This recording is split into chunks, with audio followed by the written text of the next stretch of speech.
Last episode में हमने देखा था कि एल्डर शॉन्ग अपनी औकात दिखाते हुए पीछे से सेवेंथ को मारने के लिए बर्ड्स आते हैं। बर्ड सेवेंथ इसे एक ही स्लाइस में डाउन करते हुए क्या था, सीरियसली तुम्हें लगता है अगर तुम पीछे से अटैक करे हुए तो मैं नहीं देख पाऊंगा। तब ये क्लोन इधर एक अटैक करते हुए मिस टीना को पीछे कर देता है, जिस वक्त सेवेंथ आके इसे संभाल लेता है। तब टीना कहती है कि ये कोई मामूली पपेट नहीं है, लगता है जैसे ये किसी बड़े एल्डर का ही रूप है। तब एल्डर शॉन्ग आप उठते हुए क्या रहा, सेवन तुम मुझे हरा सकते हो बट इसे नहीं, ये मेरे मास्टर का क्लोन है। जिस वक्त सेवन क्या था कि लास्ट बार पूछ रहा हूँ इसे तुम्हारे मास्टर ने क्यों बनाया है। तब एल्डर शॉन्ग कहता है कि ये जानने का समय जा चुका है सेवन, अब बस तुम इतना जानो कि तुम मरोगे। जिस पर ये मास्टर कहता है कि मैं सबको मार डालूंगा। तब एल्डर शॉन्ग और ये पपेट भी बढ़ते हुए कहता है कि ये बिल्कुल सही मौका है।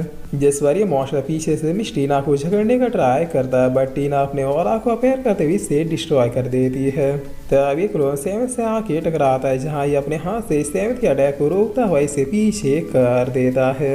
जिस वक्त सेवन क्या था, जब ये पपेट इतना पावरफुल है तो फिर इसे बनाने वाला कितना पावरफुल होगा। तब टीना क्या देखी लियान, मैं इन्हें रोकती हूँ, तुम यहाँ से निकलो और जाके एकेडमी में इन्फॉर्म करो। जिस वक्त सेवन क्या था कि लड़की को आगे कर भाग निकलना ये मेरा स्टाइल नहीं है। तब टीना क्या थी, तुम मुझे कमजोर समझ रहे हो। जिस वक्त सेवन अपने मन में क्या आता है कि इसकी प्रॉब्लम क्या है यार, ये हमेशा उल्टा ही क्यों समझती है।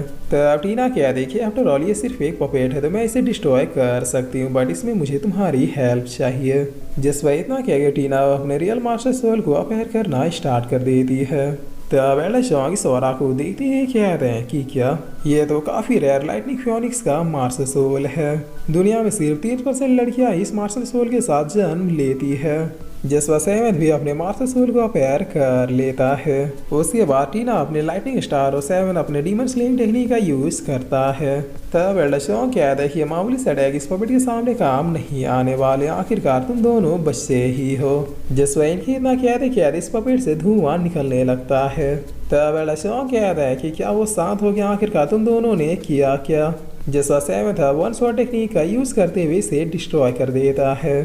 तब एल्डर शॉन्ग कहते हैं कि नहीं। जिस वक्त टीना कहती है कि हाँ पपेट तो गया, सेवन तुम तो लाजवाब हो स्वॉर्ड स्टाइल में। तब सेवन कहता है कि तुम भी। जिस पर ये मास्टर कहता है कि तुम दोनों को ये लगता है कि तुम दोनों ये सब रोक सकते हो बट मैं तुम दोनों को क्लियरली बताता हूँ कि मुझे जिसने भी बनाया वो तुम्हारे विजय एकेडमी का ही एक टॉप एल्डर है। तब टीना क्या देखी, वो तो घर का भेदी ही लंका ढाए, यानी दुश्मन हमारे एकेडमी में ही मौजूद है। जिस बार ये मास्टर क्या था, तुम लोगों ने यहाँ आके इस प्रोसेस को इंटरप्ट किया जिसकी वजह से मैं अपने कॉन्शियस में आ गया। अगर तुम दोनों अब शांति से यहाँ से चले जाओ तो मैं वादा करता हूँ फ्यूचर में जब चाहो तब मैं तुम्हारी हेल्प करूँगा, लेकिन अगर तुम दोनों मेरे अगेंस्ट में गए तो फिर वादा करता हूँ कि तुम दोनों अभी तो जीत जाओगे लेकिन वो एल्डर फ्यूचर में तुम दोनों को विजय एकेडमी में जिंदा नहीं छोड़ेगा। तब टीना कह रही इतना पावरफुल पर्सन कौन है, हमारे डीन तो नहीं हो सकते। तो फिर जैसा सेवन मैदान में कूदते हुए क्या था कि ये बाद में पता लगा लेंगे।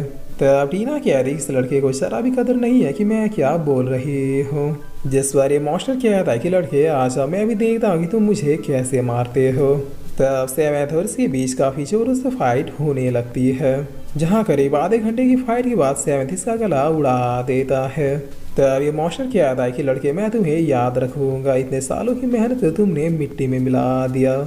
जिस वक्त सेवेंथ अब टीना से पूछता है क्या तुम कुछ कह रहे थे। तब टीना कह रही बस मैं इस मास्टर को जिंदा रखना चाहती थी ताकि एकेडमी में जो भी गद्दार है उसे आसानी से पहचाना जा सके।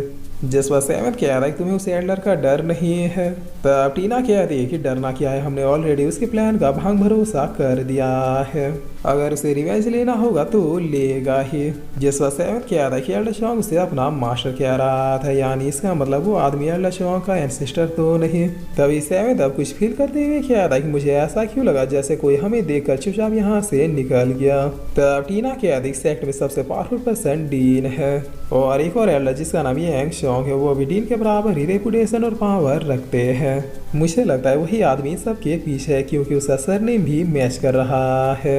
हमें उसके खिलाफ एक्शन लेने के लिए कोई पुख्ता सबूत चाहिए होगा, वरना कोई भी हमारी बातों पर यकीन नहीं करेगा।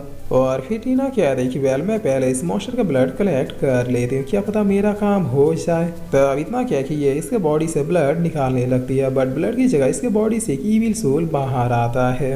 जिसे देखते ही टीना कह दे कि ये तो।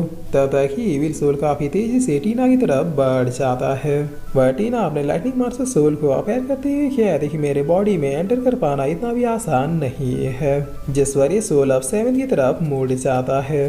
तब टीना कहती है कि बचो सेवेंथ ही एक नए होस्ट को ढूंढ रहा है।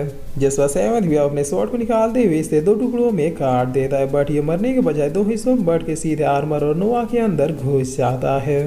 तब ऐसा होते ये दोनों काफी पेनफुली जमीन में गिर जाते हैं। जहाँ नोवा कहता है प्रिंस इससे पहले कि हमें ये कंट्रोल करे आप हमें मार डालिए। जिस पर सेवेंथ कहता है टेंशन मत लो, मैं तुम्हें ठीक कर दूंगा। और फिर सेवेंथ अपने मन में कहता है कि आखिर अब मैं क्या करूं, पिछली बार तो मुझे ही खुद मास्टर पिग ने बचाया था। तब नोवा और मॉन्स्टर अब इंस्टेंटली मॉन्स्टर बनना स्टार्ट कर देते हैं। जिस पर टीना के आदि सेवेंथ दिमाग से काम लो, इस इविल स्पिरिट को सिर्फ अपने अंदर का ही पावरफुल मार्शल स्पिरिट मार सकता है। बाहर से हम लोग कुछ भी नहीं कर सकते, अगर कुछ करेंगे तो फिर इन्हें चोट लगेगी। तब नोवा कह रहा है प्रिंस अगर हम मॉन्स्टर बन गए तो फिर आप ही ऊपर ही अटैक करने लग जाएंगे, इसलिए प्लीज अपना स्वॉर्ड चलाइए और खत्म कीजिए हमें। जिस पर आर्मर भी कह रहा है यहाँ प्रिंस अभी भी मौका है। अब शेनो भी कह रहा है तुम खड़े की हो, ये लोग सही कह रहे हैं, अगर ये मॉन्स्टर बन गए तो फिर हमारे यहाँ से जिंदा निकलने के कोई भी चांस नहीं बचेंगे।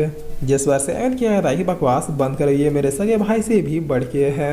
और फिर सेवन अब मास्टर पी को उठाते हुए कह रहा है कि मास्टर आप सुन रहे, बहुत ही बड़ी इमरजेंसी हो गई है।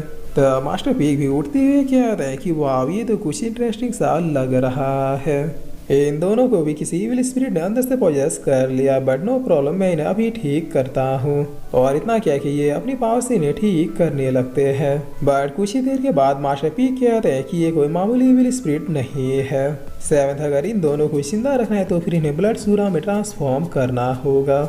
जिस बात सेवेंथ कहता है कि ब्लड सूरा, तब मास्टर पीक बता दे कि ब्लड सूरा आज से 10,000 साल पहले के वर्ल्ड के टॉप पावरफुल रेसेस में से एक थे। ये इविल स्पिरिट उसी के रेस का लग रहा है। जिस बात सेवेंथ पूछता है क्या दोबारा से इन्हें इंसान बनाने का कोई भी उपाय नहीं है। तब मास्टर पीक कहता है कि नहीं, कोई उपाय नहीं है।